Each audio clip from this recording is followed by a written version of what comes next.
Ezequiel capítulo 37, versículo de número 1 até o 4, diz assim: Veio sobre mim a mão do Senhor, e ele me levou pelo Espírito do Senhor, e me deixou no meio de um vale que estava cheio de ossos, e me fez andar ao redor deles. Eram muito numerosos na superfície do vale, e estavam sequíssimos. Então me perguntou: Filho do homem, acaso poderão reviver esses ossos? Respondi: Senhor Deus, tu sabes. Disse-me ele: profetiza estes ossos, e dize-lhes: ossos secos, ouvi a palavra do Senhor. Vamos ler novamente o versículo de número 4, queria que você lesse comigo. Eu estou na versão meio da revista atualizada, mas fica à vontade de ler na tua. Disse-me ele: profetiza estes ossos e dize-lhes: ossos secos, ouvi a palavra do... Fecha os olhos, curva a tua cabeça. Pai, quero te agradecer, Senhor. Agradecer pela oportunidade que temos de estar aqui na tua casa, nesta casa de oração, para conversar um pouco sobre vida, Senhor. O Senhor é a nossa esperança, o Senhor é a nossa vida. Ó Deus, que a tua palavra venha frutificar, venha achar guarida em corações hoje aqui, que mentes sejam tomadas pelo teu Espírito Santo hoje, e sejam em nome de Jesus vivificadas, em nome de Jesus. Desde já eu quero te pedir, Senhor, como ministro da tua palavra hoje, enquanto eu ministro a tua palavra, que o Senhor venha soprar em nosso meio, que onde houver ou enfermidades sejam repreendidas em nome de Jesus. Enfermidades do corpo, enfermidades da alma, ó Deus, em nome de Jesus, que haja cura em nosso meio, que haja vida em nosso meio, em nome de Jesus. Amém, amém, Senhor. O controle não está comigo aqui, por favor. Queridos, essa palavra que Deus colocou no meu coração, já colocou há algum tempo, o Senhor vem bradado ao meu coração, bradado à minha mente, porque nós vivemos dias maus. Não tem como a gente colocar um filtro cor-de-rosa e achar que não está acontecendo nada, porque está. E aqui eu quero me solidarizar com todos aqueles que, assim como eu, perderam um ente querido nesse período de afastamento, nesse período que essa doença tem assolado. Todos aqueles que perderam uma ocupação de trabalho, todos aqueles que fecharam as portas de um estabelecimento, eu quero dizer que eu sou solidário com você e que eu oro por você em nome de Jesus. Mas eu quero também te dizer que aqui nós não lamentamos para sempre, aqui nós projetamos vida, porque nós temos uma viva esperança em Jesus Cristo. Profeta Ezequiel, profeta do cativeiro, profeta que foi levantado por Deus para pregar em um período de dificuldade. É por isso que eu o trouxe aqui hoje. Quando a gente fala de profeta, a gente pensa em alguém como imponente, alguém que levanta a sua voz com autoridade, ousadia, alguém que tem uma voz que é ouvida. No entanto, Ezequiel foge desse tipo. Ezequiel é alguém levantado por Deus para pregar fora da sua terra, porque a Babilônia invadiu o reino do sul, o reino de Judá, e levou cativo ali o rei Joaquim, levou aqueles que faziam parte da corte, levou sábios, levou pessoas estratégicas ali, e entre eles estava Ezequiel. Ezequiel, você é crente Bíblia, faz parte de um seleto grupo dos 5 livros dos profetas maiores, e aí você não vai envergonhar o seu pastor e vai dizer para o seu pastor quais são os 5 livros de profetas maiores: Isaías, Jeremias, Lamentações, Ezequiel e Daniel. Ezequiel é um livro extenso, talvez só Salmos perca para ele, Isaías perca para ele, mas é um livro que traz mensagens diferenciadas para um período diferenciado.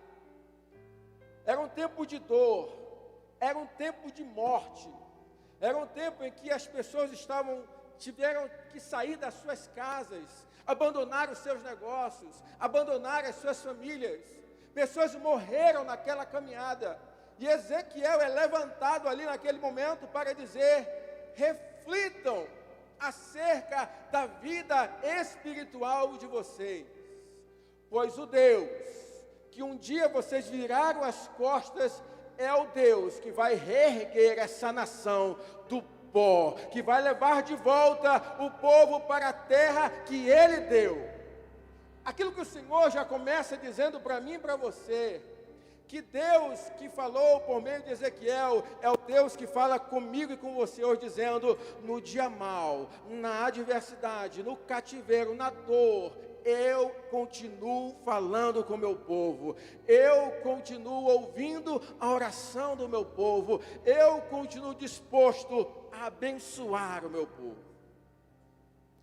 Essa mensagem falou muito forte ao meu coração, no dia em que nós tivemos a oportunidade de agradecer a Deus pela vida da nossa querida irmã Regina aqui. Eu conversava isso lá no cemitério do Caju com o nosso nobre presbítero Carlos. E nós falávamos lá que a morte faz parte do ciclo da vida, mas nós não conseguimos lidar com a morte. A morte não faz sentido na nossa cabeça, porque o homem não foi feito para morrer. O homem foi feito para viver eternamente ao lado do Senhor, porque lá no Jardim do Éden ele tinha acesso à árvore da vida, e ele viveria para sempre ao lado do seu Deus.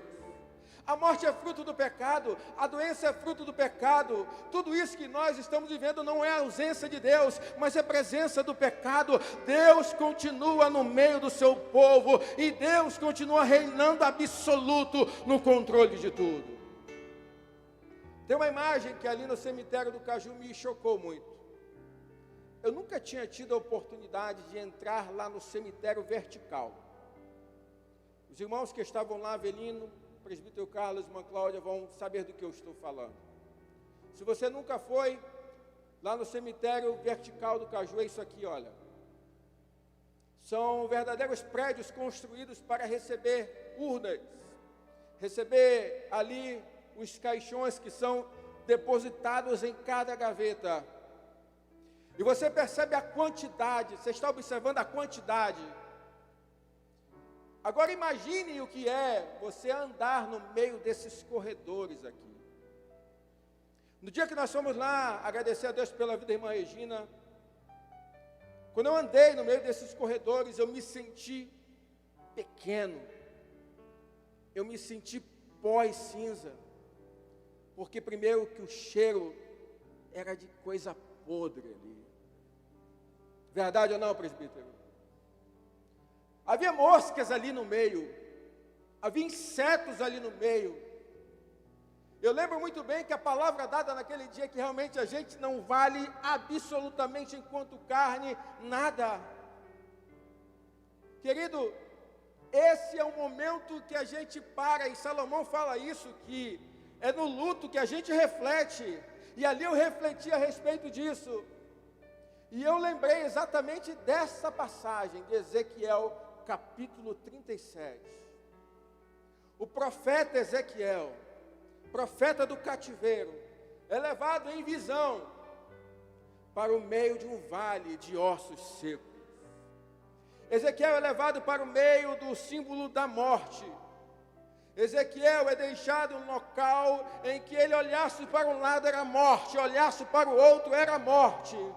Mas ali naquele lugar de morte, foi que o Senhor bradou ao coração do profeta, dizendo: onde havia morte, eu trago vida. Onde há desesperança, eu sou uma viva esperança. Há uma palavra de Deus para mim e para você hoje. Ele continua vivificando a esperança do seu povo. Deus continua falando para mim e para você, que não importa o que a gente olhe aqui, aquilo que Ele tem para nós é lá na pátria celestial. E detalhe, Ele não vai fazer porque eu e você somos bonitos, Ele não vai fazer porque eu e você mereçamos. Pega a tua Bíblia e não fecha ela, vem comigo, nós vamos agora navegar um pouco nela, em alguns breves momentos. Ezequiel capítulo 36, tem um motivo, porque Deus, apesar de nós, ainda opera no meio do seu povo. Isaías 36, versículo 20, Ezequiel 36, versículo 22, diz assim: dize, portanto, à casa de Israel, assim diz o Senhor Deus, não é por amor de vós que eu faço isto. Vou repetir, não é por amor de vós que eu faço isso, ó casa de Israel, mas pelo meu santo nome, que profanaste entre as nações para onde fostes. 23, vindicarei a santidade do meu grande nome, que foi profanado entre as nações, o qual profanaste no meio delas. As nações saberão que eu sou o Senhor, diz o Senhor Deus, quando eu vindicar a minha santidade perante elas. Deus abençoa, Deus demonstra da sua misericórdia, Deus ainda continua trabalhando em nossa vida, não porque eu mereça, não porque você mereça, porque o que nós merecemos é a condenação ao inferno, mas Deus, pela sua misericórdia, opera em nós para que o nome dEle seja glorificado, para que Ele seja exaltado pelo teu testemunho. E o Senhor está falando aqui que testemunhos serão contados.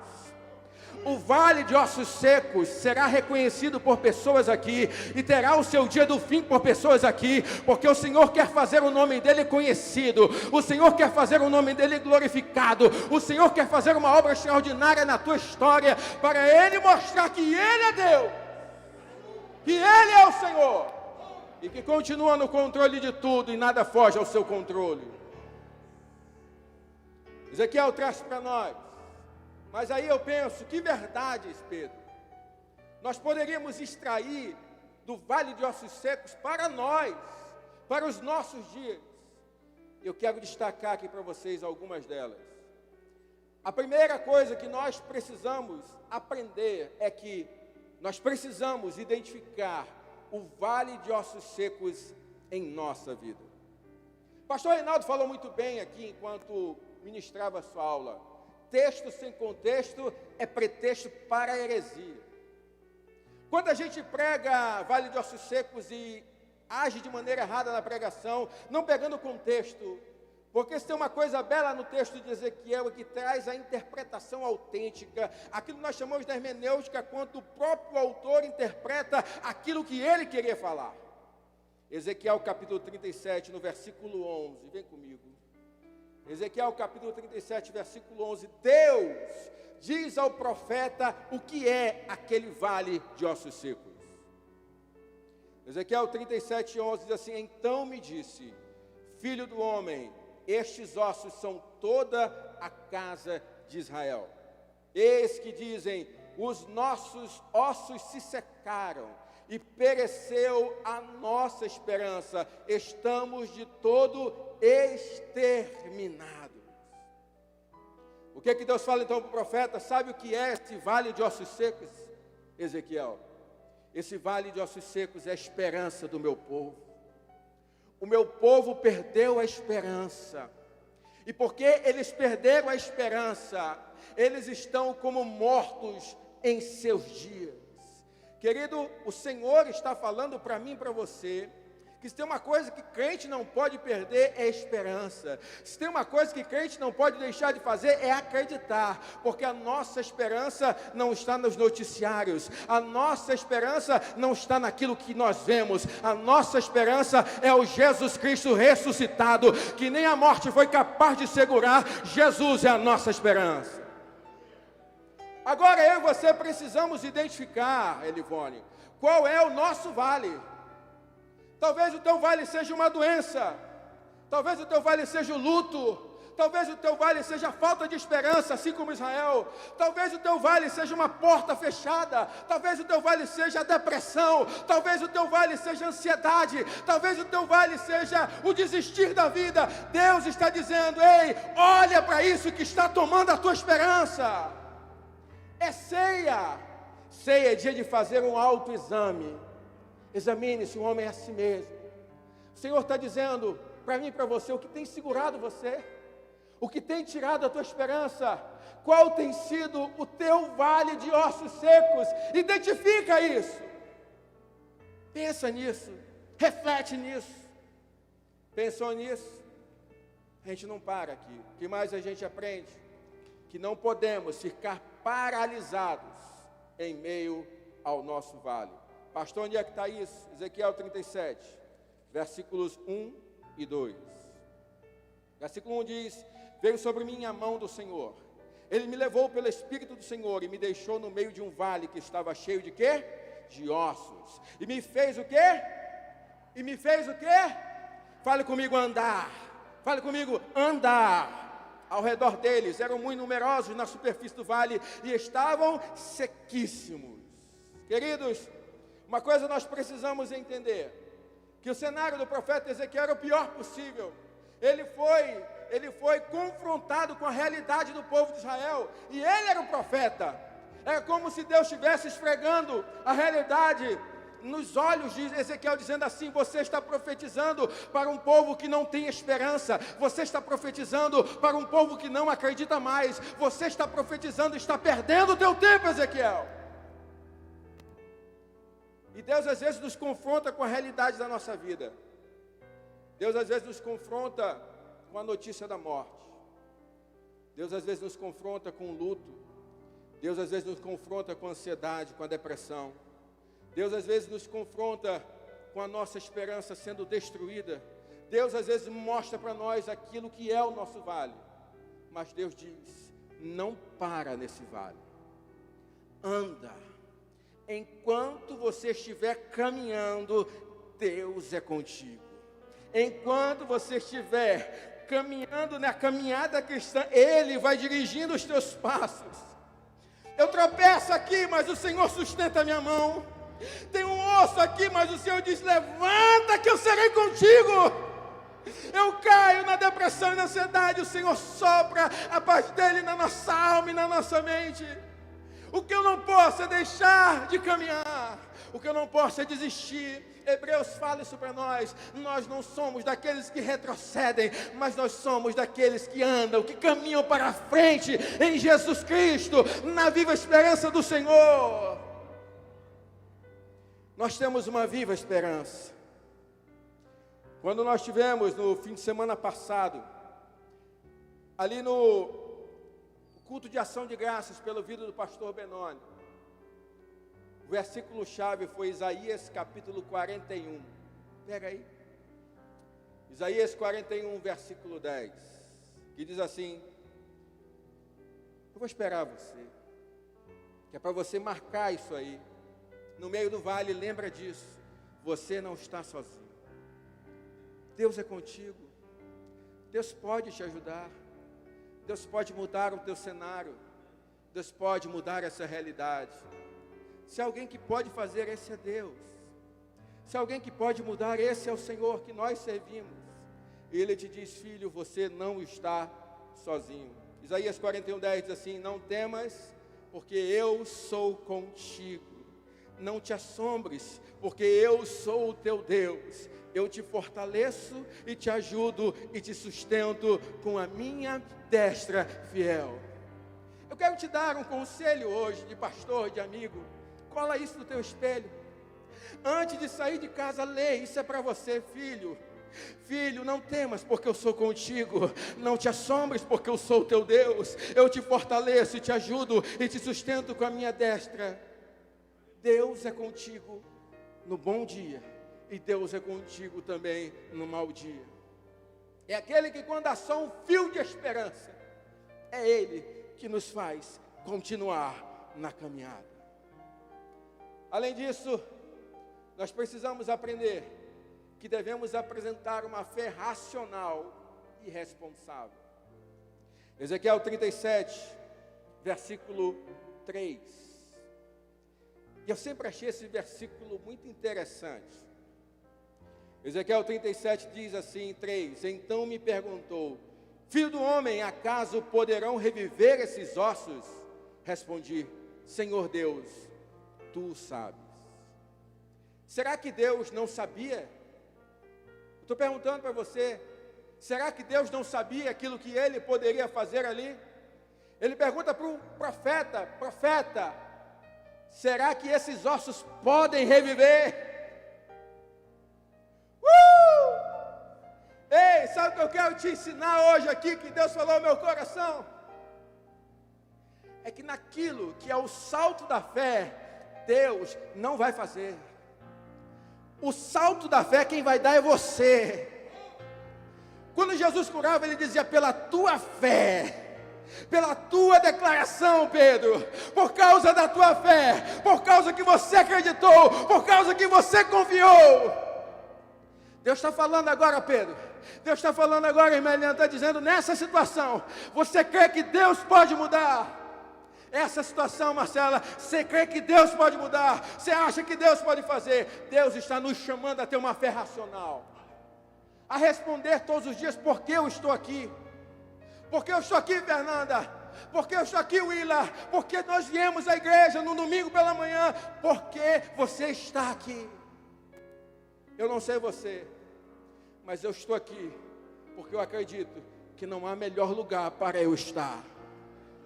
Eu estou aqui porque eu acredito que o mínimo que eu devo fazer é prestar um culto de adoração ao Rei, do Deus Todo-Poderoso.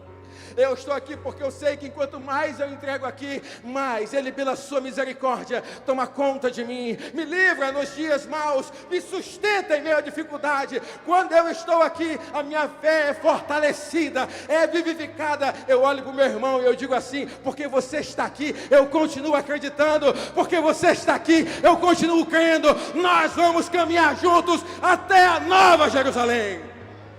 Ei, você recebe essa palavra, irmão? Você recebe essa palavra em nome de Jesus? Dá um glória a Deus aí, bate uma salva de palmas ao Senhor.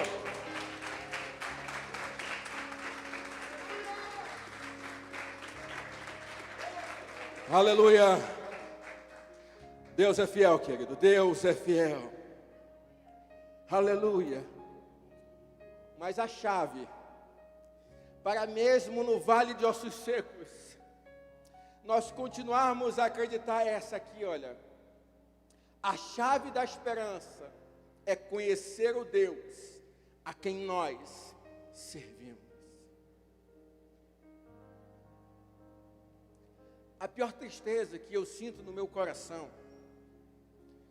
como pastor, quando eu vou fazer gabinete com alguém, conversar com alguém, principalmente para a nova geração, eu sinto uma punhalada no meu coração quando eu percebo que a nova geração não foi apresentada para Deus. A primeira coisa que todo crente deve fazer, todo cristão, é declarar a independência da sua fé. Eu fui levado à igreja pela minha mãe, fui ensinado, iniciado no ministério pelo meu tio, mas aos 12 anos de idade eu tive a minha experiência com Deus. Prego a palavra desde os 10 anos de idade, mas aos 12 anos eu verdadeiramente entreguei a minha vida para Jesus. Eu aceitei Jesus como Senhor e Salvador da minha vida, como mestre do meu barco, como comandante da minha história. E desde lá nós temos uma relação de amigo.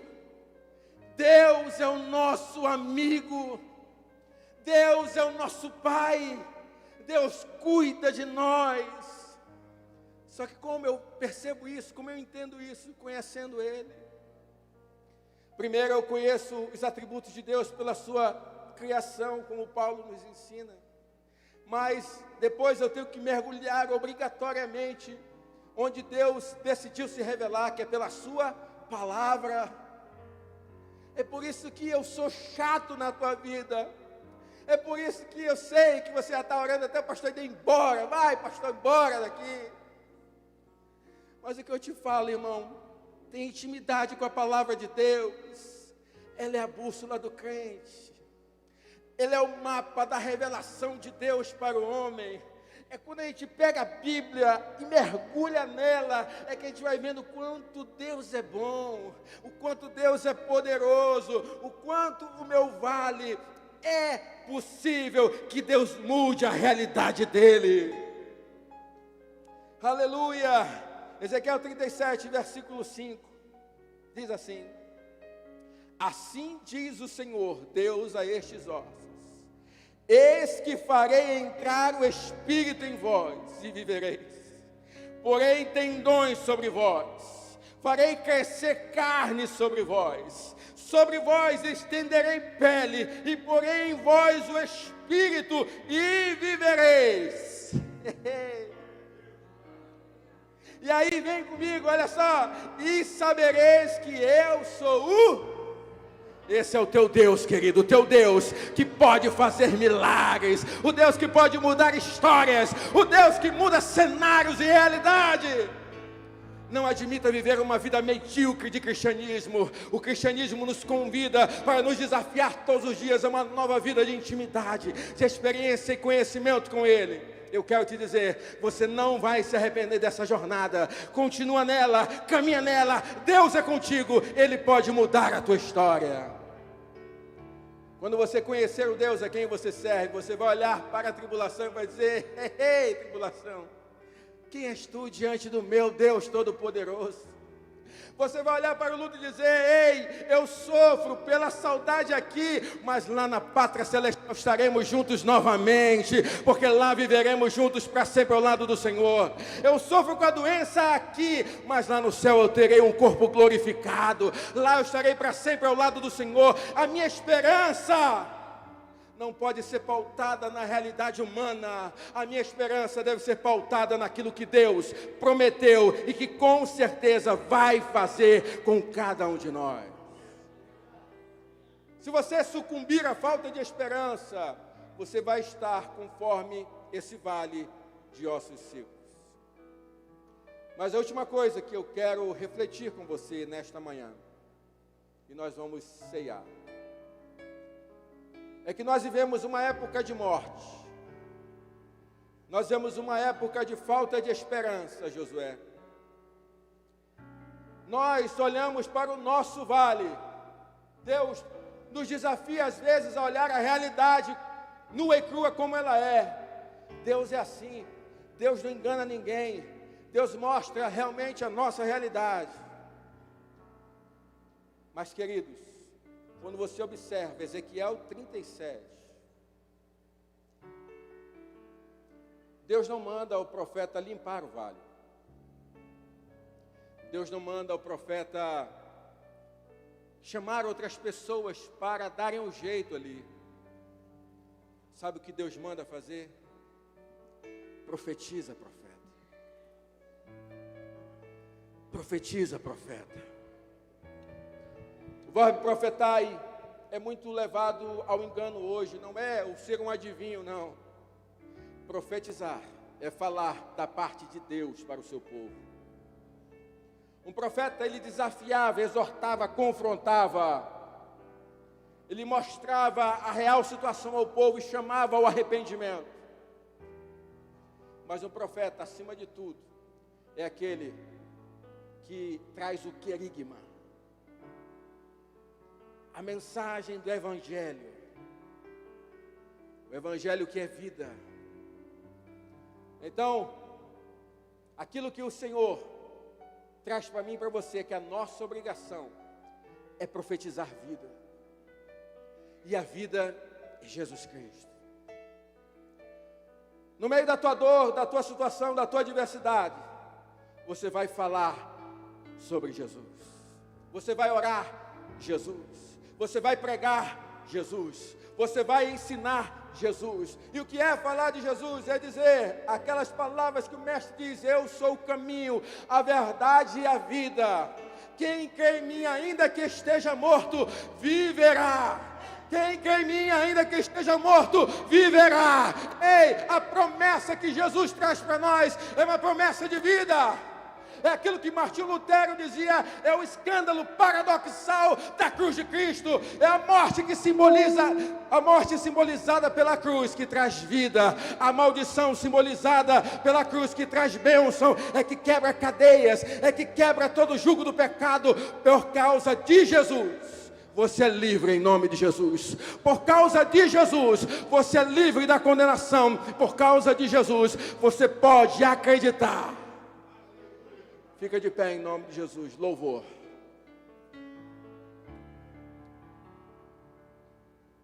Eu queria que nesse momento você pensasse a respeito disso.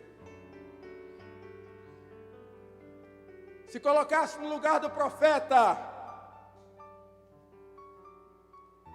e profetizasse vida,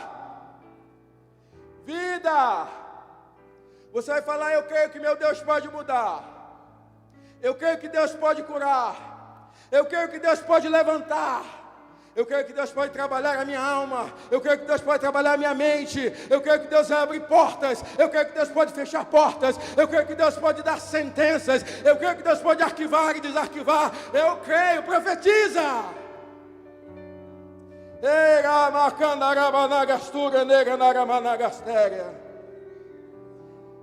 O Senhor disse ao profeta no versículo 4: dize-me ele, profetiza estes ossos, profetiza estes ossos, e dize-lhes: assim diz, ouvi a palavra do Senhor.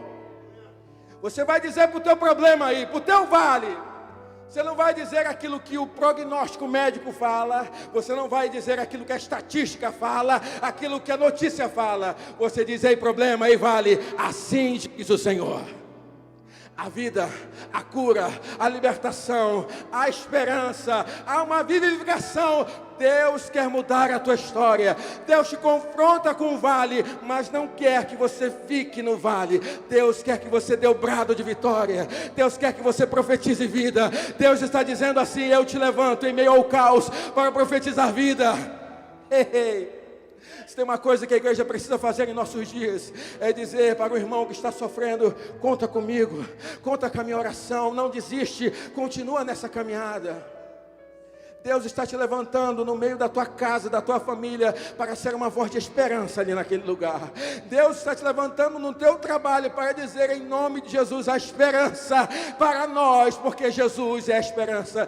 Deus te levantou lá onde você estuda para olhar aquelas pessoas que estão querendo desistir de vida, desistir de viver, e você vai olhar nos olhos dessa pessoa que quer desistir da vida e dizer: ei, você vale o preço maior que você pode imaginar. Eu sempre costumo dizer: é graça, mas não foi de graça.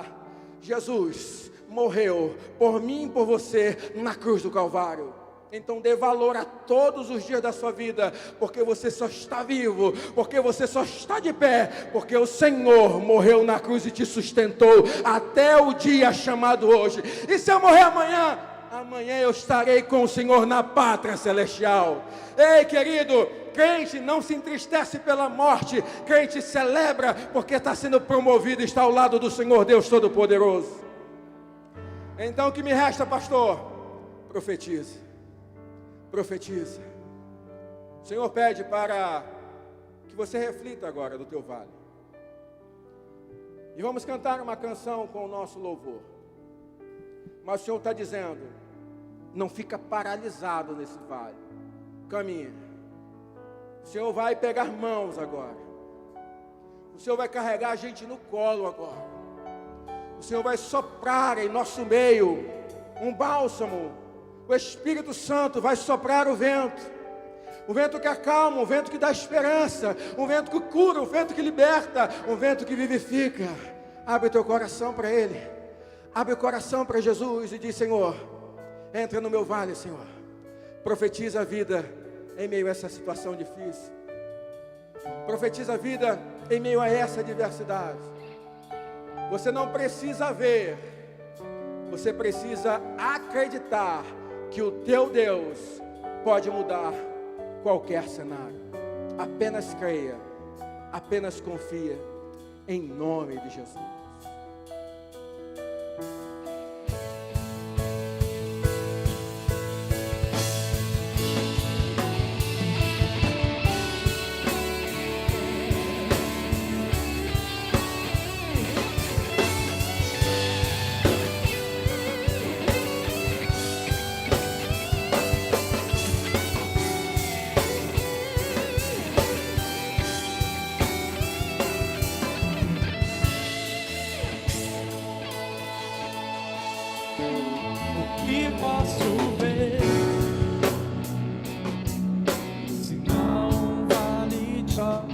Ser